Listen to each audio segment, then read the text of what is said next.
Again, Erev Shabbos Parshas Shemos. Welcome to Egypt. Fascinating story of Moshe Rabbeinu, Bisya Bas Paroi, Aaron coming out and going, Moshe Rabbeinu. It's jam-packed, beginning to end.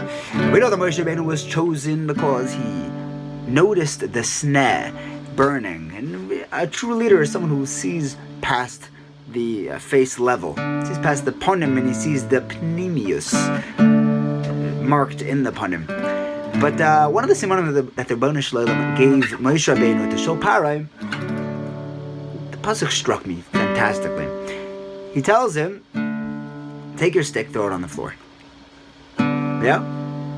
God tells you, Moses did, throws the stick down, and it's a snake. And Moshe Rabbeinu freaks out, jumps back, and pachad pechadim. What happens next? Hashem says, grab it by the tail.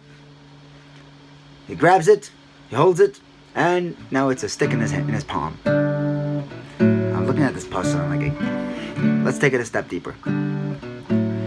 Moshe Rabbeinu throws down his stick, turns into a snake. Why is he so scared? You know what's scary about a snake? It's not just that there's a snake here. It's that I've been walking around with this snake my whole life. And I'm only noticing that now? That's pachad. The moment that you realize, like, oh my gosh, there's some serious bad stuff going on around here. From a psychological point, the moment that a person realizes that, like, there's some serious evil lurking around here, the nachash represents the Yetzer Hara. All about this, everything bad is the nachash, the satan, everything. And Moshe Rabbeinu said, I've been walking around with this thing in my hand my whole life. And it only turned into a snake when he let it go. It's only when we let it go do we realize just how terrible it is. But now comes the tricky part. And here's where you need the Yad Hashem. The Rebbeinu Shalom says, grab a hold of it. Get a grasp on the things that you are scared of the most, the parts of you that you never want anyone to know about, the parts of you that even you didn't want to know about. And he says, grab it. He says, but don't grab it by the head. Don't grab it by its torso. You don't go head on with the Yetzer Hara. He says, start slowly. Grab the tail.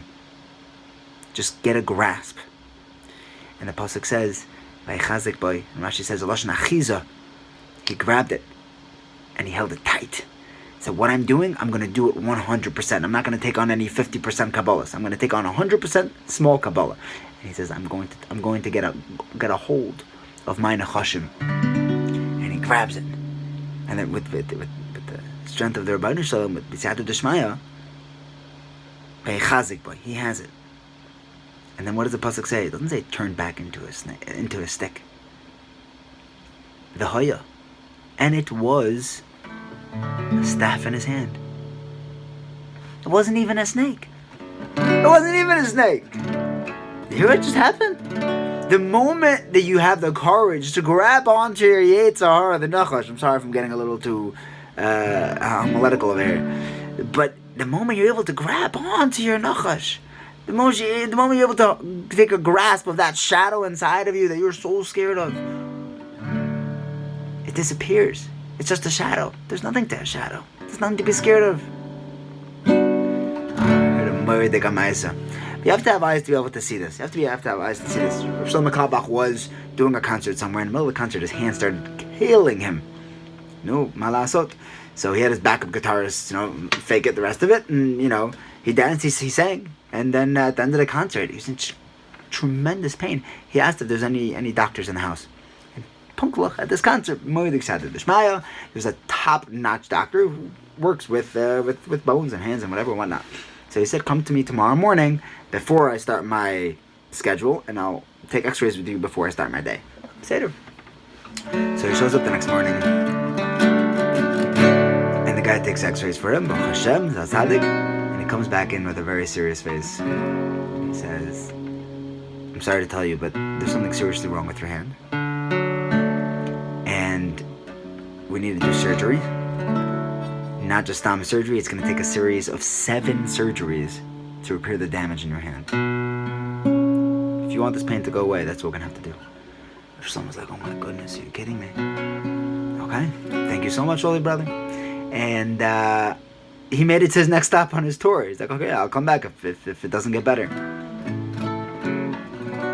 At his next stop, he met an old friend. He said, well, what's going on with you? He says, well, actually, I'm studying, I'm a chiropractor. I said, no kidding. He said, maybe you could help me. My hand's been killing me like crazy. He's like, what were you doing? I don't know, just singing. It was a regular concert. And he goes up to his shoulder. The chiropractor pokes here and here and here and says, hold on a second. And the pain disappeared. Sometimes we're looking at the wrong thing. Sometimes we need those eyes to be able to look into the snare and see that there's something deeper here.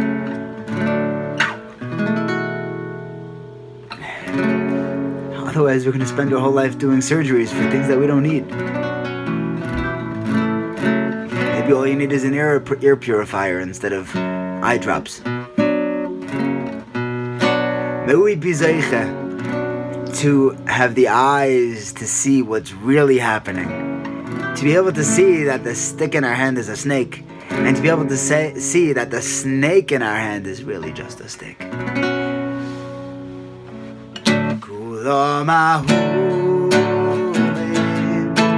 Kulam Bigrim, Kulam Gibayrim,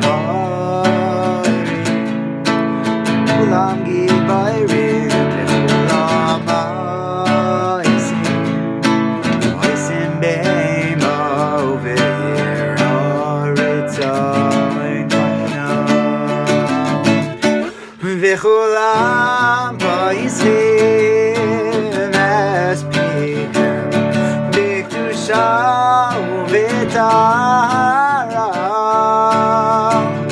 Espihem b'kedusha u'v'tahara b'shira u'v'zimra na na na na na na na na na na na na na na na na na. Good Shabbos.